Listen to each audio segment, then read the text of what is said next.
HR TV9 news కి స్వాగతం. ప్రతిక్షణం ప్రజల కోసం.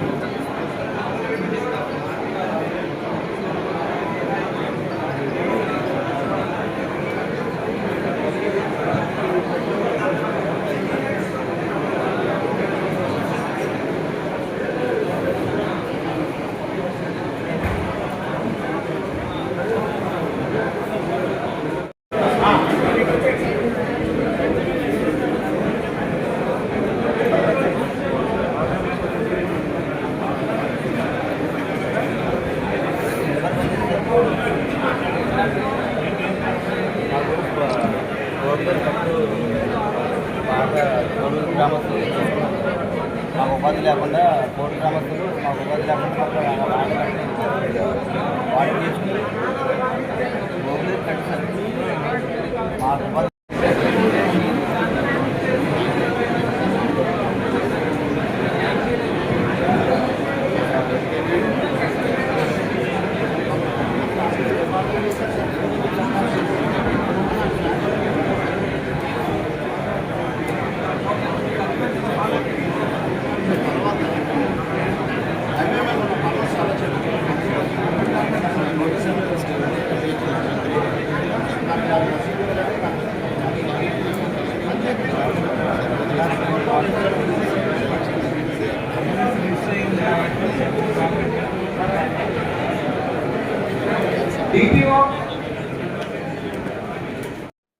ప్రభుత్వ ఆదేశాల మేరకు ఇప్పటి నుండి ప్రతి శుక్రవారం ఒక్క నియోజకవర్గం తీసుకొని ఒక నెల కంటిన్యూస్ గా 4 వారాలు కూడా అదే నియోజకవర్గంలో మనము ఈ ప్రజా సమస్యల పరిష్కార కార్యక్రమాన్ని పీజీఆర్ఎస్ ని నిర్వహించాలి అని ప్రభుత్వ ఆదేశాలు జారీ చేసిన మాట అందరికీ తెలిసింది.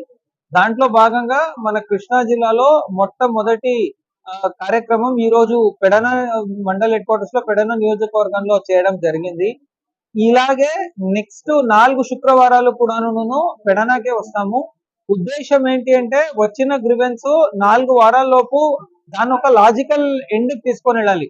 అంటే లాజికల్ ఎండ్ అంటే మనము ఆ సమస్యని పరిశీలించి మనం చేయగలమా లేదా చట్టరీత్యంగా చేయగలము అంటే మనం చేసేయాలి, చేయలేము అంటే ఎందుకు చేయలేము అనేది పిటిషనర్ కి కరెక్ట్ గా వివరించే బాధ్యత ప్రభుత్వం తీసుకుంది.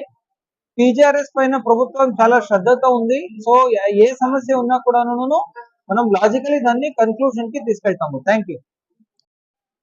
గౌరవ ముఖ్యమంత్రి నారా చంద్రబాబు నాయుడు గారి యొక్క ఆదేశాల మేరకు మరి ప్రతి నియోజకవర్గంలో కూడా నాయకులు ఎవరైతే ఉంటారో అక్కడ ఉన్నటువంటి ఎమ్మెల్యేలంతా కూడా మరి ఈ యొక్క గ్రీవెన్స్ కార్యక్రమాన్ని ప్రతి శుక్రవారం కూడా మరి చెప్తా ఉన్నాం. అందులో భాగంగానే మరి ఇప్పుడు ఈ రోజు నుంచి మరి ప్రతి శుక్రవారం కలెక్టర్ గారు అట్లాగే మిగతా అధికారులందరూ కూడా కలిసి ఈ రోజున మరి గ్రీవెన్స్ కార్యక్రమాన్ని మన పెడన నియోజకవర్గంలో ఉన్నటువంటి పెడన టౌన్ లో మరి ఏర్పాటు చేయడం జరిగింది. దీని యొక్క ముఖ్య ఉద్దేశం ఏంటంటే నాయకులు కానివ్వండి, అధికారులు కానివ్వండి, మరి ప్రజలకు అందుబాటులో ఉండాలి. వారి యొక్క సమస్యలన్నింటినీ కూడా తెలుసుకుని వాటన్నిటి కూడా ఎప్పటికప్పుడు పరిష్కారం చేస్తూ ప్రజల యొక్క సాటిస్ఫాక్షన్ ఎప్పుడు కూడా ఇంపార్టెంట్ అన్నటువంటి విషయంలో మరి ముఖ్యమంత్రి గారు పనిచేస్తా ఉన్నారు. కాబట్టి అందులో భాగంగానే ఈ గ్రీవెన్స్ కార్యక్రమం ఏర్పాటు చేయడం, సమస్యలన్నింటినీ కూడా పరిష్కారం చేయాలనే ఉద్దేశంతో ఈ కార్యక్రమం ఏర్పాటు చేయడం జరిగిందని కూడా తెలియజేస్తా ఉన్నాను.